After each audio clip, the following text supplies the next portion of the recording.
I grew up in Brooklyn. I grew up in like the little Pakistan area. And like I would never read anything about it. Like I thought Pakistanis were dumb. Like I am Pakistani, I thought like we did nothing, like we just sat at home. I thought Muslims were dumb. Like I thought like you hear about these things all the time, people doing great things. And I'm like, where are the Muslims at? You know, like where are the Pakistanis at? Um and then like when I started writing about these people, I was like, there are so many of us. But like, nobody wants to write about it unless there's like, oh, a bomb or a terrorist attack somewhere, then you want to write about Muslims, right?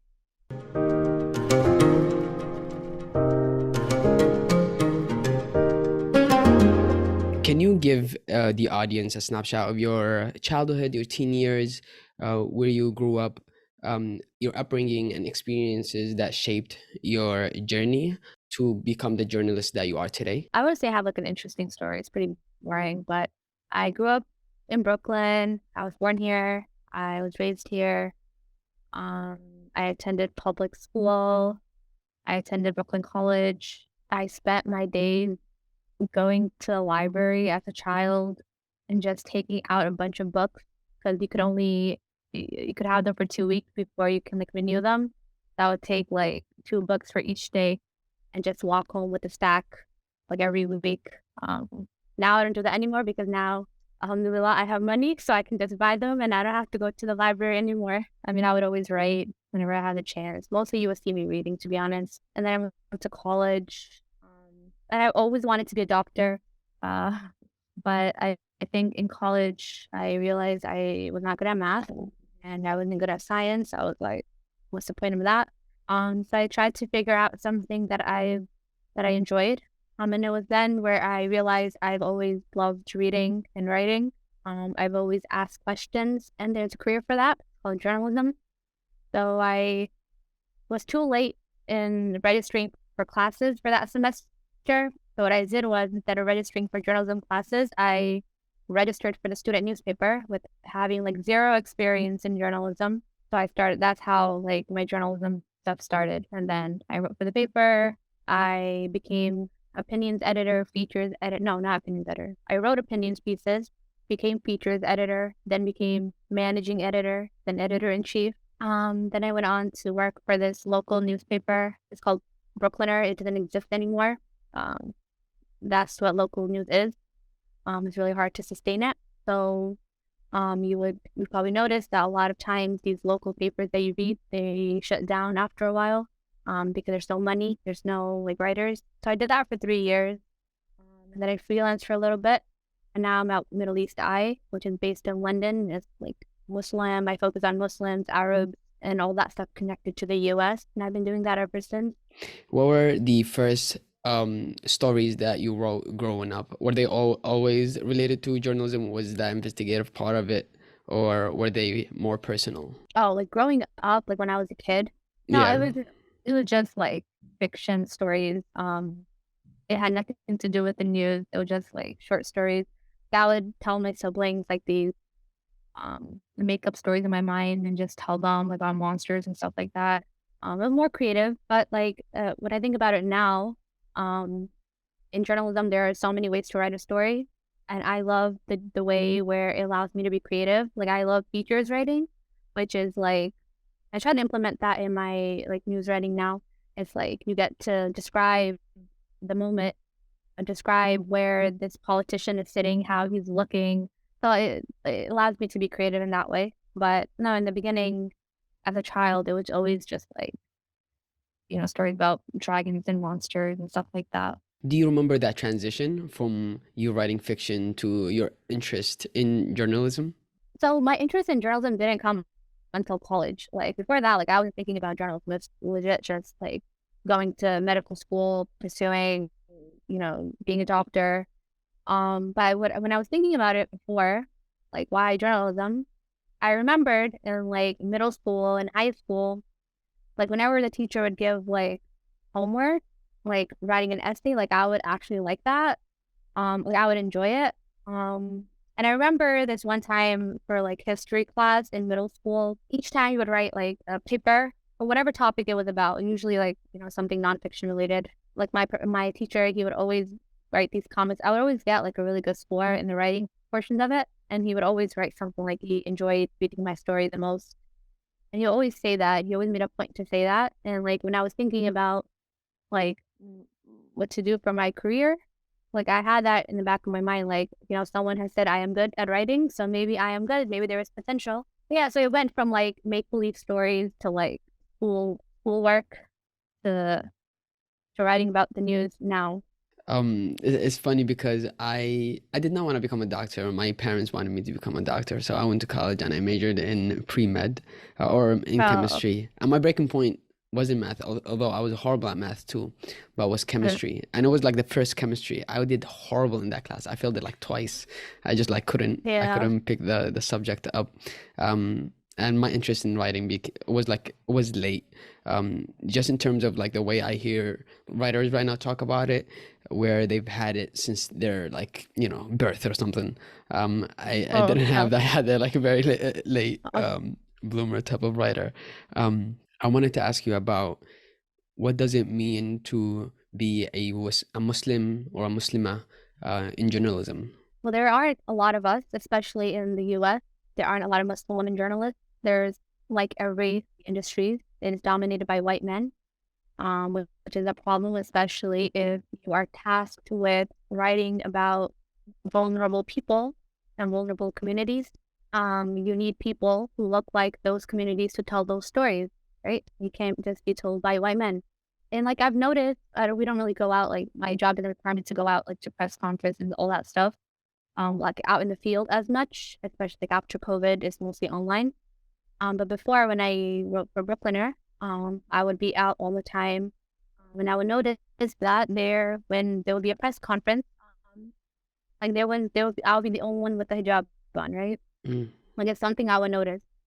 Um, like you always want to find people that look like you, but and that's when I realized, we need more people, like not just Muslim women, but, like Black women, Hispanic women, all types of people. And I think it's not. I was to add that it's not like that these like we don't want to go into these fields. Is that it makes it difficult. Like they make it difficult for us to get into it, right?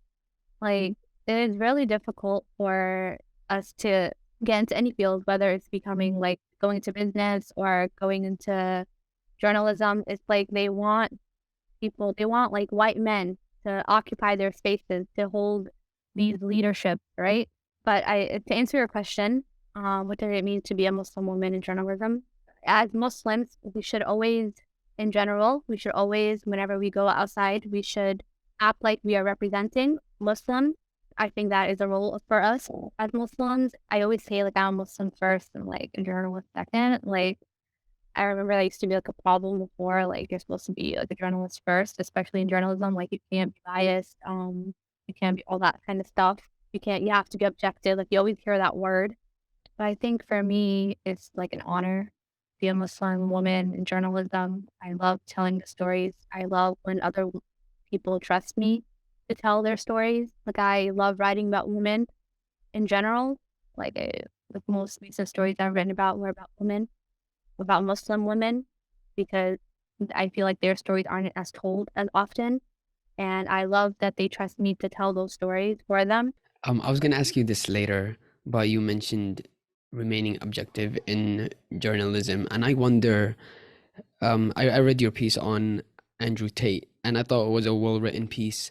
And I wondered when I was reading it, how do you remain objective when covering a topic like that and interviewing people that you might even disagree with? So objectivity is a very strong word in general. That you're always taught to be objective, but to be honest, like how much objective can we each get, right? Like we all have biases. Um, I think as journalists, it's like you have to like kind of minimize those biases, but at the same time, you still have them, right? So when I was writing that piece, I think the way I remain objective, and what I try to reach out to a bunch of random like different kinds of people, right? So it's not just women, it's men, it's like community leaders, it's people who love Andrew Tate, it's people who hate Andrew Tate.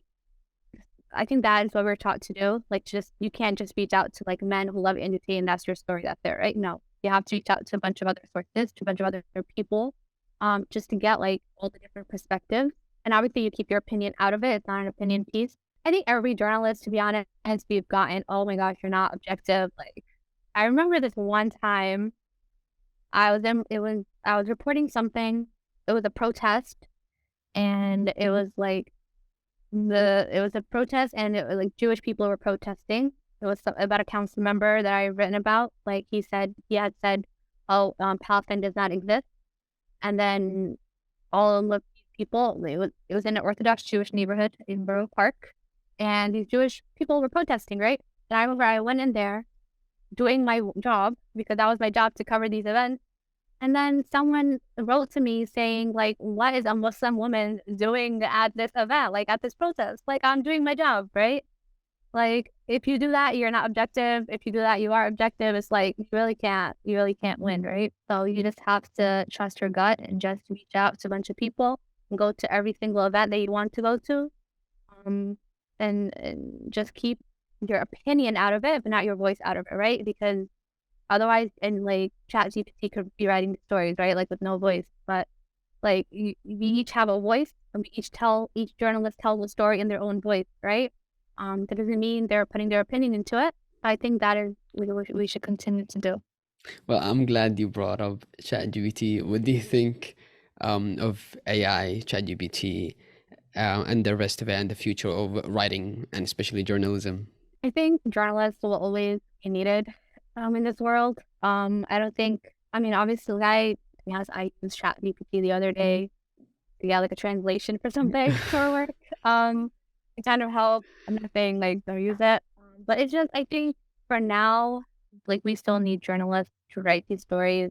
Um, ChatGPT, the issue with technology in general, is that, like I said before, there's no voice. Like they're writing the story, like who, what, where, when, why, how, right? But there's no voice in there. There's no story in there. Um, so anybody can write it, anybody can read it. It's like there's no depth, right? And I think that is what is needed for a good story. Um, but I think, I mean, unless technology can figure out how to do that, then we'll also have jobs. Um, yeah, I'm like I love ChatGPT and AI. I'm just like so fascinated by it. And I don't even like I use it. And most of my interest in using it is not even to like get done stuff. I do that as well, but also to challenge it and see how far can I push the system to do for me. So that's been just a fascinating way to figure out, all right, what is the perfect prompt or the most complicated prompt that I can figure out that can give me the most specific information. And that just been like a fun sort of game just for me. Um, Yeah, I ask like random questions all the time just to see the answer. Like it's my fun. yeah, my friend, I'm writing a children's book now for this nonprofit organization that I went with back to Yemen a couple of months ago in November. And the friend that came with me, he knew that I was writing this children's book, and he prompted ChatGPT to write a book, and he sent it to me like, "Hey, you can just publish this." And I'm Yeah, like, that's I wish it was that easy. yeah. I wanted to take a step back to your journalism journey and ask about what drew you into journalism. Was it the words, the storytelling, or the holding people who are in power accountable? Yeah, I think in the beginning I wanted to just hold people accountable and be like, oh, like bring these politicians down. Like that is what I want to do. But I mean, that was like why I wanted to start. But like as I continued writing, as the years passed, like my purpose for it evolved, I would say. Now it's like, why am I why am I still in journalism? I think it's because I just, like I said before, I just want to tell the stories that other people are not telling. Or if they are telling those stories, I want to tell it in a different perspective. Because often, like I just remember, like in the beginning, I grew up in Brooklyn. I grew up in like the little Pakistan area. And, like I would never read anything about it. Like I thought Pakistanis were dumb. Like, I'm Pakistani. I thought like we did nothing. Like we just got at home. I thought Muslims were dumb. Like I thought like you hear about these things all the time. People doing great things. And I'm like, where are the Muslims at? You know, like where are the Pakistanis at? Um, And then, like, when I started writing about these people, I was like, there are so many of us, but like, nobody wants to write about it unless there's like, oh, a bomb or a terrorist attack somewhere. Then you want to write about Muslims, right? But they're like Muslims are doing amazing things. They have always done great things, and they're just like every other community. There are problems that we face um, in our communities that are not being written about. Our achievements are not being written about. Um, so that is why I want to stay in journalism. That is why I write all the time, is because I want to bring these stories to light. And in the process, if it can, if it holds people accountable, if it makes a difference, like then that's like just a plus, right? But for now, it's just like bringing these stories out in the open. I love that because I feel like I have a very similar experience. And then I read this book.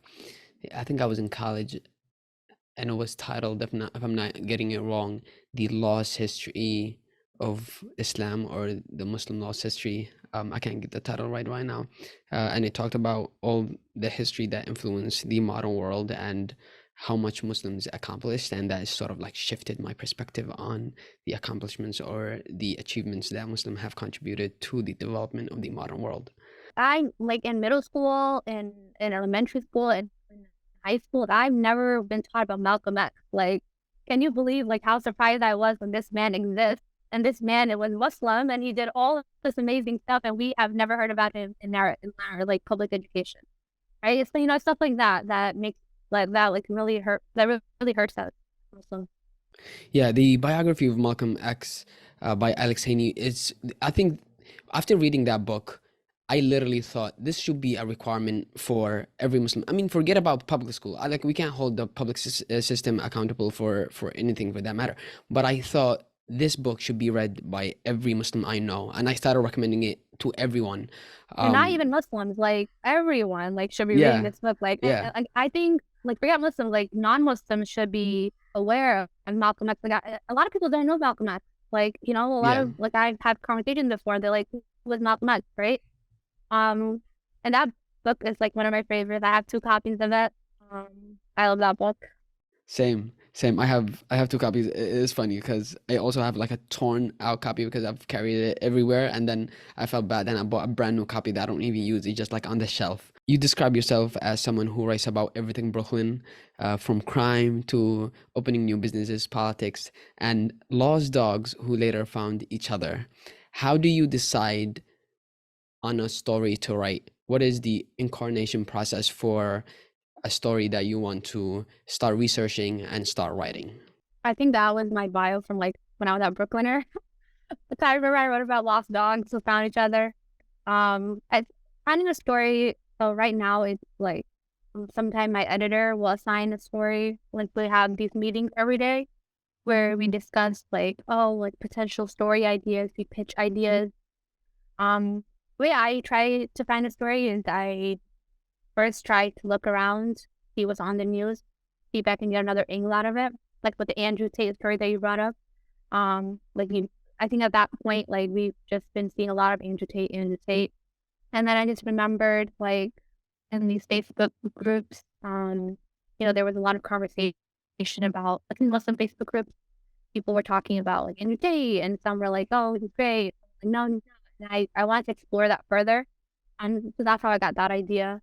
Sometimes like I talk to people and they like for one story I remember it was about Muslim men who abuse women, um, and how like sometimes most times they aren't held accountable. So I remember I was talking to someone for that story, and then she mentioned something like, I got divorced and my husband did not give me my meher, which is a religious right for a woman, right? And she was going to court for it. And I found out, did some more research, and I found out that's like a common problem, right? Like a lot of these men, when they get divorced, they don't give their wives or their ex-wives what is rightfully theirs. So that was my second story. That's how I found that story. But usually just, reading around. Sometimes like CNN will do a story or the New York Times, and I'll be like, this is not a good perspective. We got to change this and go at it from a different angle. But yeah, I mean, most times it's like during our morning meetings at work, we just throw ideas around, and that's how these stories are formed. The story about writing about Muslim men or abusive relationships made me also. It reminded me of a story you mentioned. I can't remember where I read it, but you covered this community mosque, or the mosque that was getting a backlash or pushback from the community, and you wrote about that story or about that mosque, and you received a backlash from uncles and community members, which made you think about your journalism, was whether it was disgracing Islam or promoting change. How do you deal with those type of stories and type of pushback that you receive from people who read your work? Yeah. So I mean, I think as journalists, it's something we encounter a lot. Just people who don't like our stories, or like people leaving hate comments, like you are this, you are that, how dare you? I think like for me, it hurts the most when it is Muslims who are doing that. Like I'm writing about you guys and you're gonna do that to me. No, but like how do I deal with it? Um, I think in the beginning I used to get sad. I was like, especially when I was younger. Not younger, like maybe like 45 years ago. It was just like just trying to figure out, am I like, why am I doing this? I think that what usually brings me back to reality is like just sitting down and thinking about my intention of writing this story. Was it to cause a controversy? Was it to make people fight with each other or make people fight with me? Or was it for like, was it in hopes to accomplish something, to have some change come out of it? And it's always, the answer is always going to be the latter. Um, Sometimes if I feel like there's too much drama with the story that's happening within the Muslim community, for example, and I'm sure like, what I'm talking about, like there's always something going on. Like I would take a step back and be like, it's not worth it writing it. It's just, let me take like, let me not look into it. And I will have people like messaging me, oh, you should write about this. It's what's happening in the community. Like, it's not worth it, right? It's just going to cause more problems than it's going to do something good. So now, like alhamdulillah, like I don't receive anything bad now. Like with the Tate story I did, that was expected. I don't really receive anything bad, which is good. But if I did, it's always like a thinking moment. Sometimes some people leave good points. Um, Something I could have done better. Sometimes they're just sitting on behind a computer, just want to be mean. I'm fascinated by the process of asking good questions. There's someone named Tim Ferriss. He's like a podcaster, entrepreneur that I've been following for a few years, and he says if there's something that you want to know is usually in another person's brain, and the way to Sure. get it is through a very good question. And he's described questions as an axe to excavate information.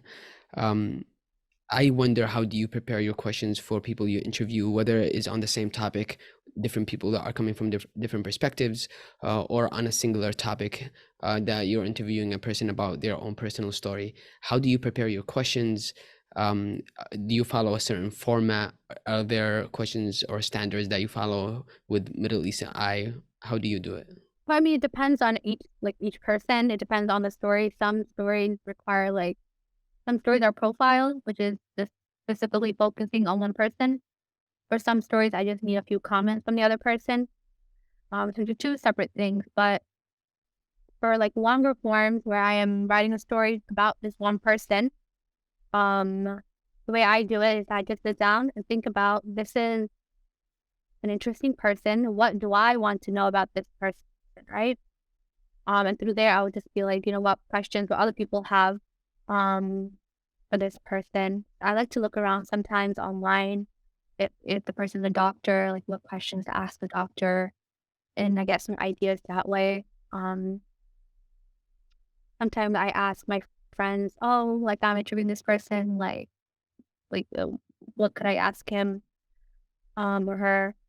Um, but what I found is sometimes it depends on the person as well. Like sometimes people are very open to answering questions, and sometimes people, just say a few words and they stop, right? They don't continue.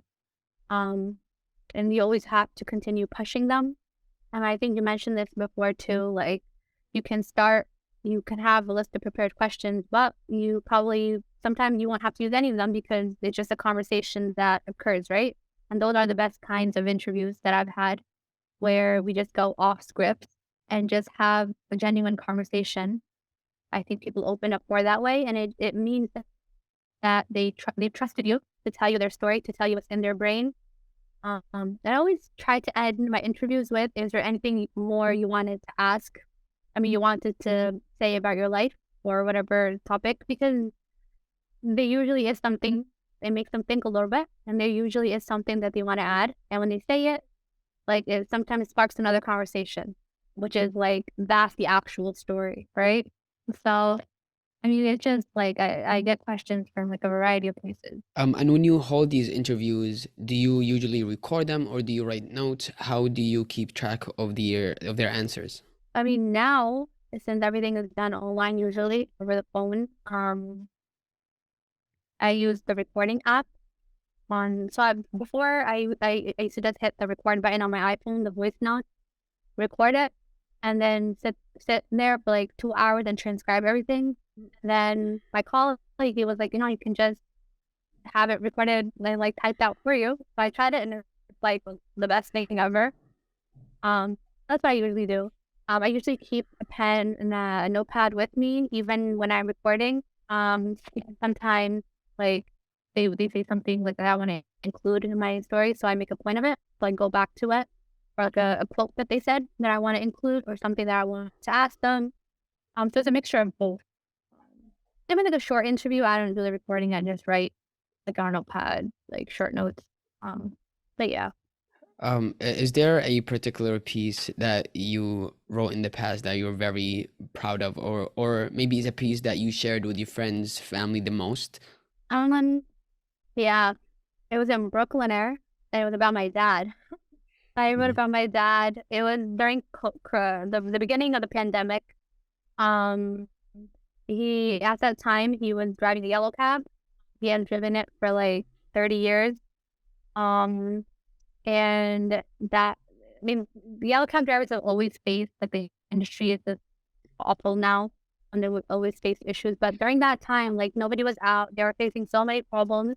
I was like, let me interview my dad. And I spoke to him. He told me about his day, um, how like, it kind of like opened my eyes. Like I've always knew how hard it was. Like he's a hard worker. He's always been a hard worker. But like the stories that he told me, like they really resonated with me. And I'm gonna share that with everyone. And he shared it with everyone because he liked having his face in the news. So I think that would be my favorite. But if you would ask my dad, well, what's his favorite story? It's actually also when I was writing for Brooklyner.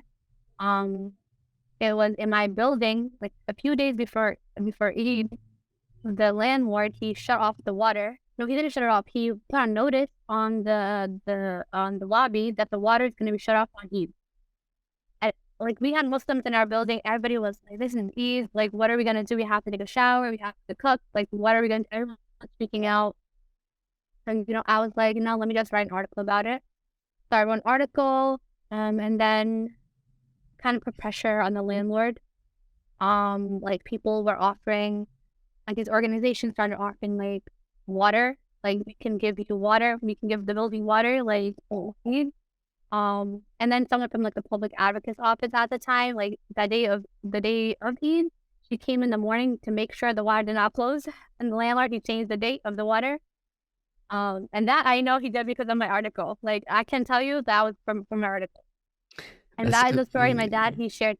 If you ask my dad, he will tell you it's that story. Like that is his favorite. That is amazing, and that's the power of like the written word. People take it lightly. That I don't know. I feel like the most promoted job that we get in our community, Yemeni community, I think the Muslim community in general is like either being an engineer, a doctor, or a lawyer. Sure. Um, if you pick any other career, you're immediately doubted. But then I think these are the stories that people do not see. Yeah. The power of the written word and how it can cause change. That's amazing. Are there pieces that you work that caused the opposite effect, where you might have regretted like submitting them or publishing them afterwards? No, I don't think I've ever regretted publishing a story. I think as journalists, you can't publish it until like you are confident in that story that you want to get it published, because your words are going to be out there and you can't take them back, right?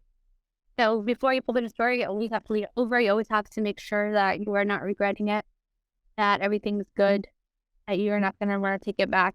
Um, I think for me, like one story that I always thought about before publishing, I mentioned it before. It was so there was this council member in Brooklyn. He had tweeted before in the past, like, Palestine does not exist. And one day, like, I was just looking through his tweets, and he had tweeted a few times.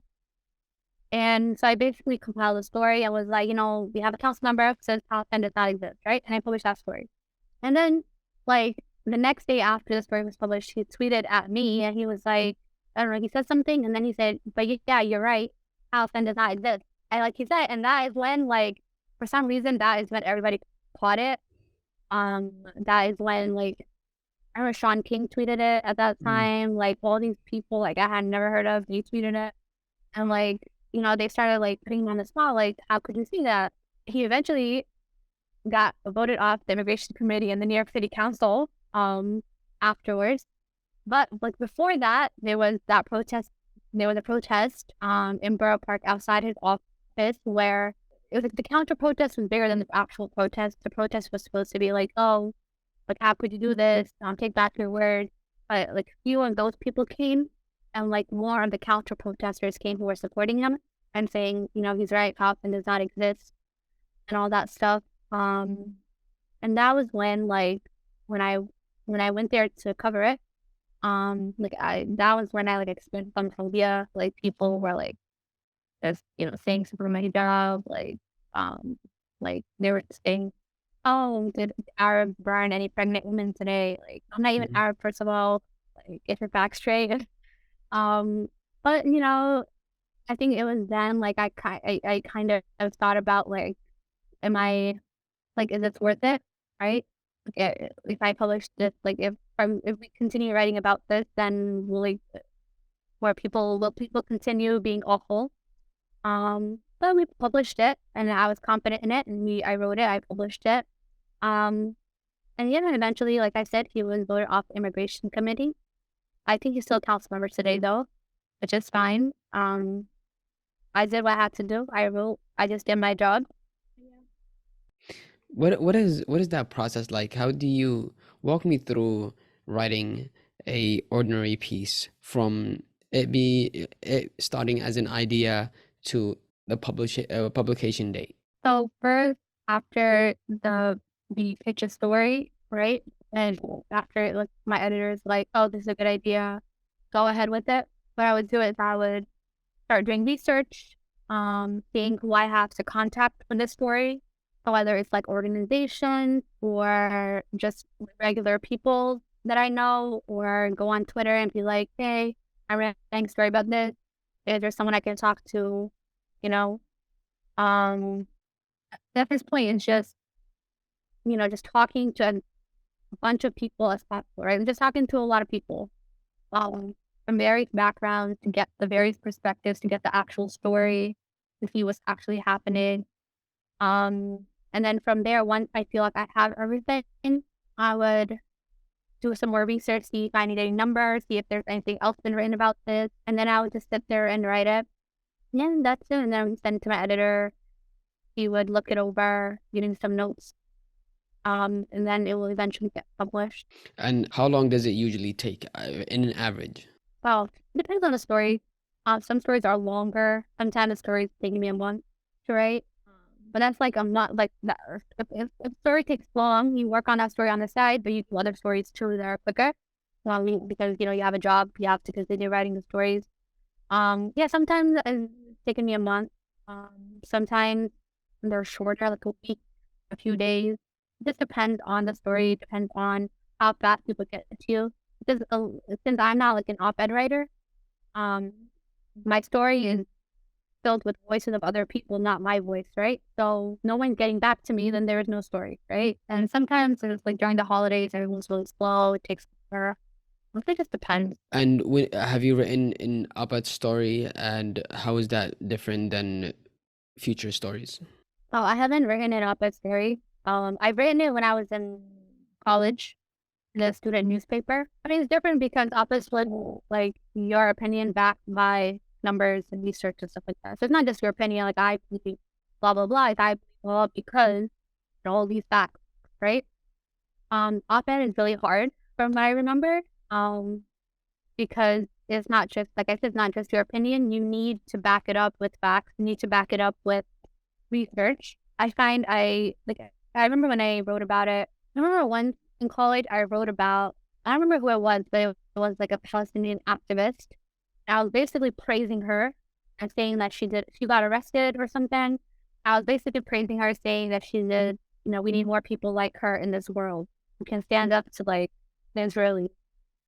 And that was in college. And I remember 3 years ago, years after I graduated college, someone tweeted that story, that op-ed of mine that was still on the school newspaper website, and was like, "Oh, like how are you are so biased? Like how can you be writing about these things right now, but you wrote about this story in your own opinion. This is your opinion, and you wrote about it praising a Palestinian activist for standing up to Israelis." And I think that was when I was like, "Isn't that get me into trouble?" Like I think that was when I like wrote about like the Palestine Israel stuff. And I was like, "Oh, is this gonna get me into trouble?" So I kind of worried about that, but it didn't. And also like the website for some reason shut down, so that story's gone. I mean, it's probably still there somewhere to be honest, but like I'm not scared of it. That's the point. Like I'm not scared of it anymore. Like with op-ed writing, just like with regular writing, you'll have to stay firm on what you believe, right? If you ever feel doubtful, whether it's in op-ed or whether it's in feature writing, news writing, then you shouldn't publish a story, right? You should hold it until you are confident or just let it go because your words are going to be written by so many people who are going to like it or people who are going to hate it, but they are going to question you. Um, so you have to be confident in that. And ultimately, for me, is like on the day of judgment, I'm going to be held accountable for my words. Um, like Allah is going to ask me about all these words that I have written. So I want to be confident when I answer to him, right? I want to be like firm in my intentions of writing this story, but whatever kind of story it is. So I think that is what kind of keeps me going, and that is like how it differs from regular story. I think the best thing to do is when you measure your sort of life success based on your akhirah is so accurate and easy to do, if you like abide by it. I wanted to ask you about how much do you think of, because I feel like journalism in general involves a lot of things. Part of it is interviewing people, part of it is staying relevant to what's happening in the world, having an ear to the ground on what's happening locally.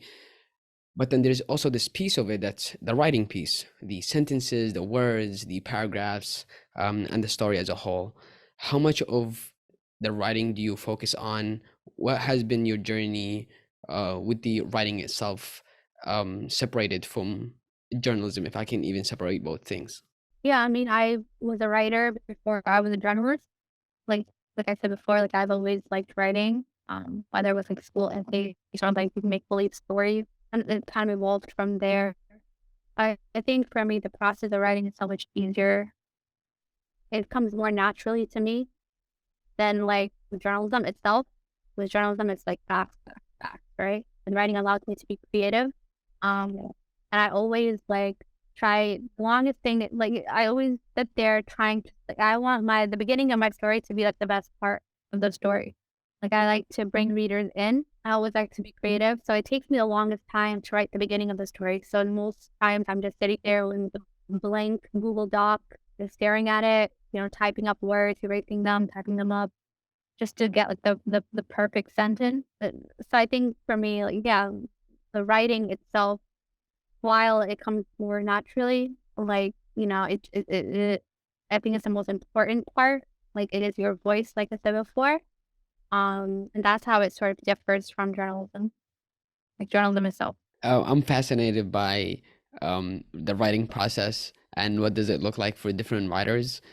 Like Sure. I have a 9 to 5 job that's not related to writing, and hearing you talk about journalism is making me think about changing Mm, careers.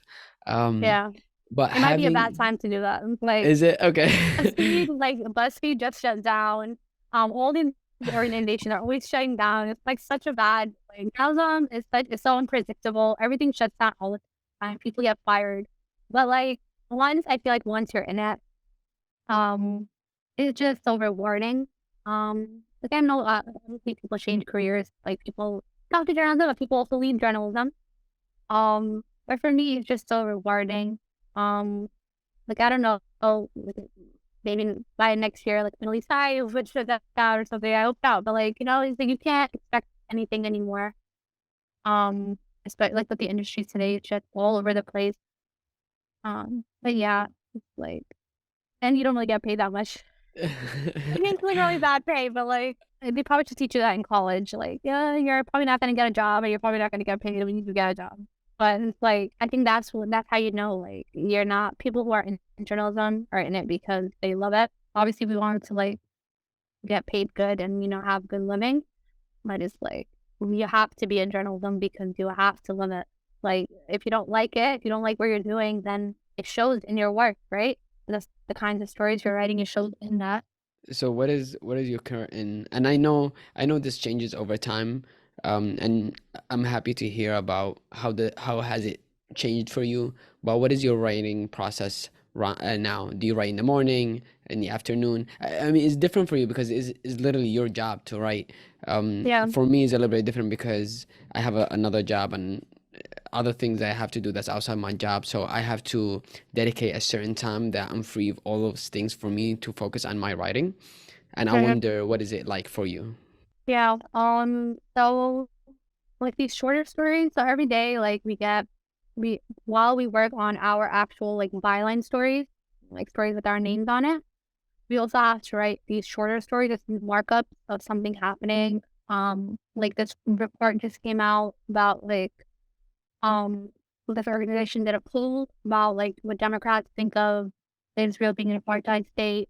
And I just had to quickly write that up, right? And just write that report. It doesn't have my name on it. We just have like ME staff.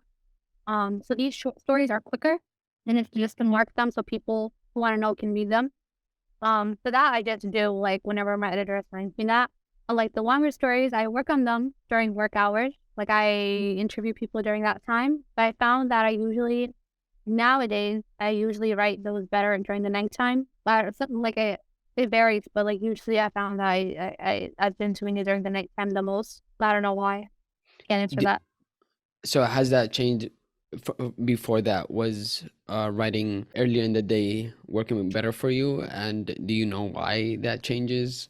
No, I mean, before I was just writing like in the middle of the day during like regular, like in the middle of the day. I got married in January, so it's like married life is, I guess, so hectic sometimes. I found that now it's just easier for me, it's just convenient for me to write during the nighttime. And also because like, while not married, like my mom, she wouldn't let us like, we would have to put our phones and laptops away like downstairs. We could not take them to the bedroom with us, which is like we complained about it before, but like now when I think back at it, I'm like, it was good that she did that. Like you don't want to have looking at like light rays before sleeping. Now I can like work on it during the nighttime, but before I actually Congratulations on the married life. It's put it, definitely a major shift that happens. I feel like it took me a whole year to get adjusted to being married. Um, yeah. It's but actually like journalism has actually been good because my husband like sometimes he gets really into my stories. Like I'll find an idea. He'll be on Facebook doing all the research for me. Like, oh my God, do you see this post? Do you see this post? But he's been like a really good help me well. So um, it's been I'm very glad. My wife also reads a lot of my work. She is my first sort of editor. yeah. Everything that I write has to go through her, and she spots the most like stupidest things that I always write, and I'm like, Yeah. how did I miss that? But she's like, you can't just write a child talking this way because they're five. Yeah.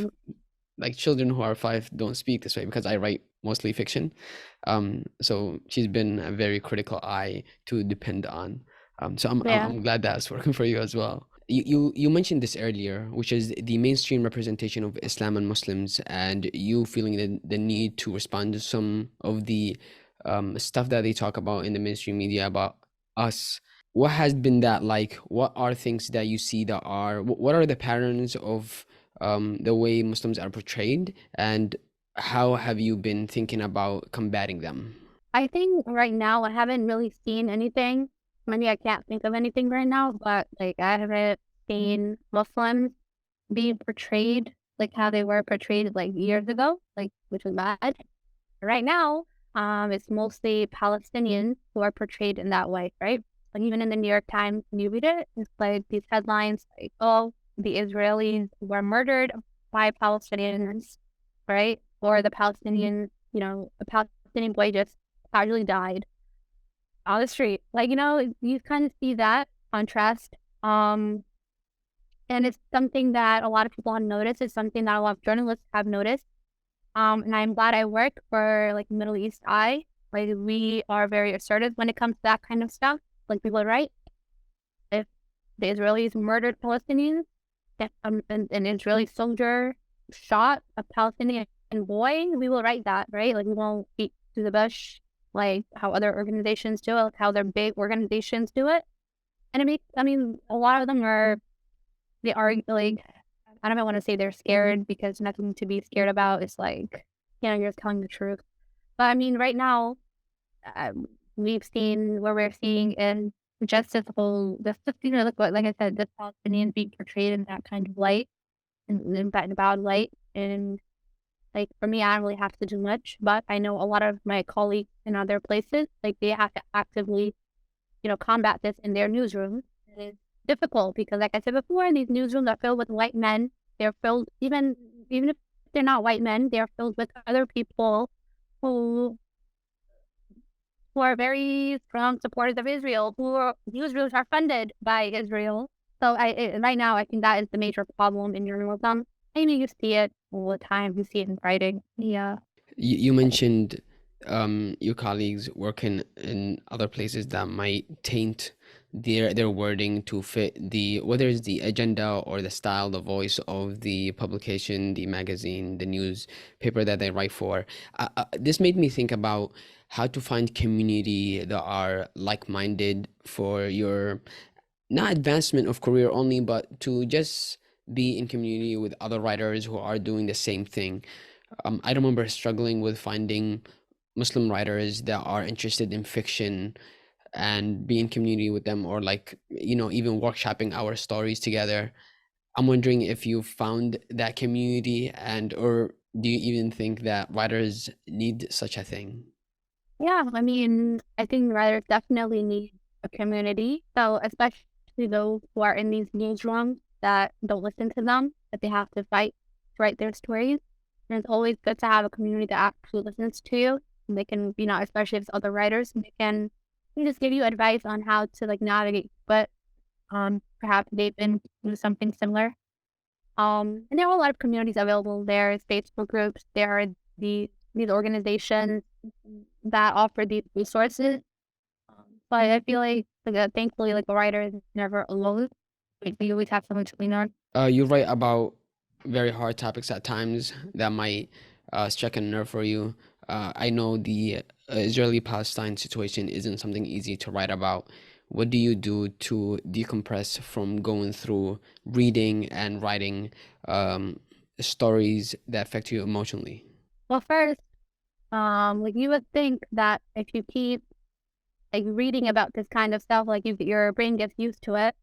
But it isn't really, right? It's every time like you see that a kid just died, a kid was just killed, or like anything really, anything awful, like the Uyghur Muslims, something about them, or like you still feel angry and upset when you read it, and when you have to write it, you still feel that same way.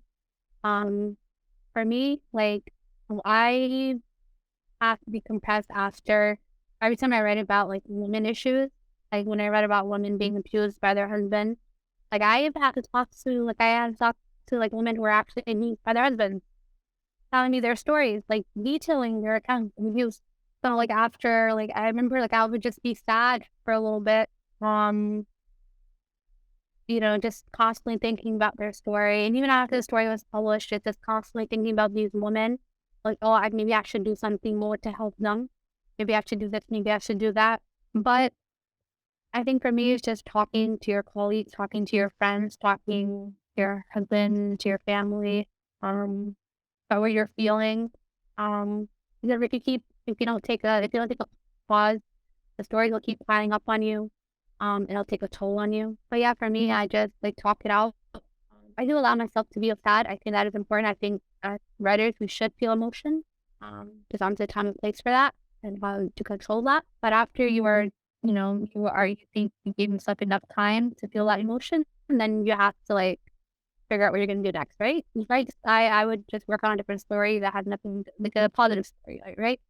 That's something I would do. I think my my editors understood that before too. Right? I don't think I actually told them this, but like I remember after like being scary, they didn't give me like a woman's story to write, like an abuse story to write for like a while, right? Like I just felt like short stories.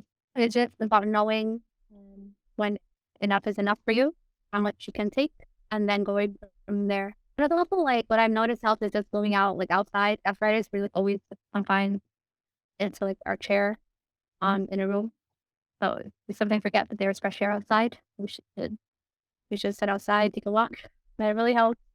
I definitely promote walking. Yeah, I feel like walking is one of the best activities to do, not only as Yeah. a writer, but to just, especially living in New York City, you're always moving from one box to one box. Whether I don't work from home. I work from an office, and I still feel confined, because I'm just like from the box that I live in, which is my apartment, and then Mhm. into the train, which is another box, into the office, which is another box, and that movement doesn't have any interruptions from Yeah. like nature or the sky or anything that's unrelated to these boxes, and that sort of like dawns on me. That's why even like during the lockdown, it was very hard because it just work, life, everything is inside the living Yeah. room, so my brain was not able to like separate the two, and that was like very, very tough. Yeah. I wanted to end at a happier note. You grew up in Brooklyn. I live in the Bronx, and I've always been a Bronx kid. I was born in Yemen though, so I get the rivalry of the Bronx Brooklyn, and I'm all about it.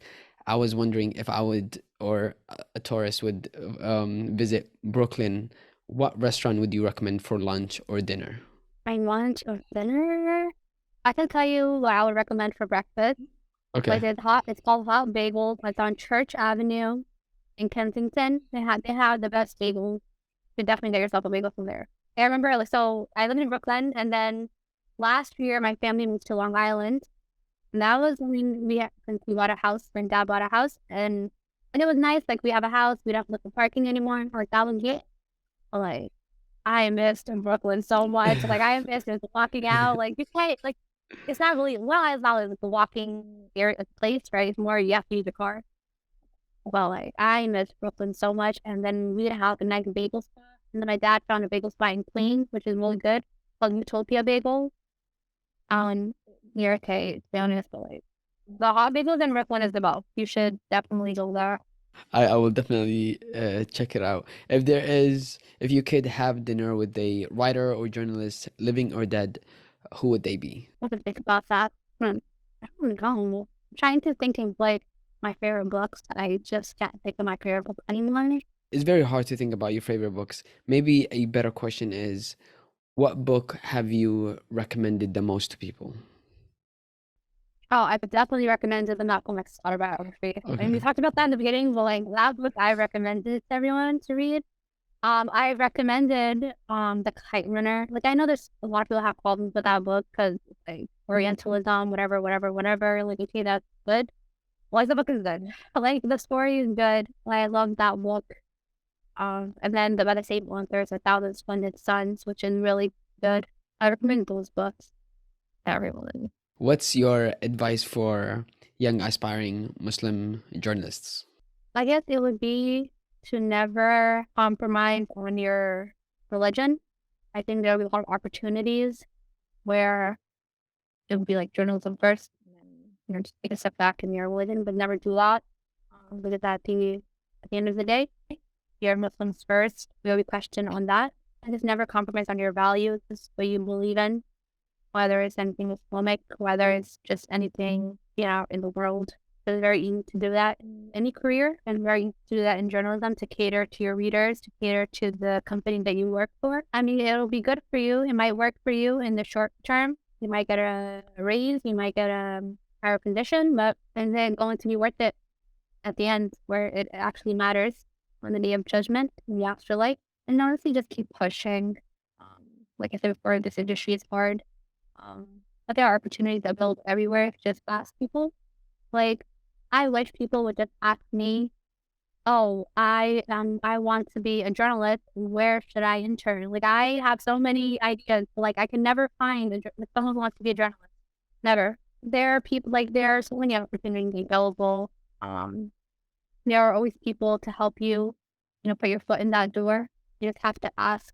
And for those who don't know what career they want to go to, like, journalism, like, I know I said it's like something they don't pay you, but like, it's really cool. And journalism is not only writing, right? If you like being in front of the camera, like, there's also that. If you like being behind a mic, like, there's also that. There's so many different forms of journalism.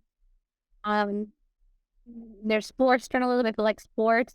Like, I have a lot of sports fans, like, who don't know they can do journalism. Like, you can literally do what you do in front of your TV, shouting at them. You can actually even get paid for it. So yeah, that is my advice. Thank you for that. You're slowly convincing me to change careers. Yeah. Where can people find you and your work online? Oh, okay. I'm just gonna one shout out on my page. So I also started doing photography. I've done it with journalism, but you need to go out, take pictures and stuff like that. But I realized I also like just doing it in general. So I have a photography page on Instagram. It's called Zainab Iqbal. With my name, Shape. Maybe you can follow me on that. Or maybe book like a photo thing. If you want to read my stories, you can just go on the Middle East Side page. You can read any story on the Middle East Side page. They're all really good. Especially if they're not inviting me. But if you want to read my stories, you can just search up my name on that website and it'll come up. All right, Zainab, again, thank you so much for coming on Hazawi. I will make sure to link your Instagram page and your photography page in the description, and also link your website as well.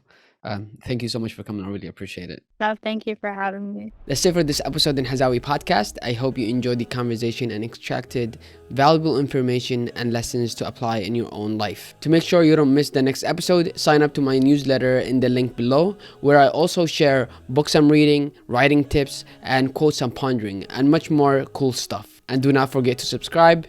In the meantime, stay creative and salam.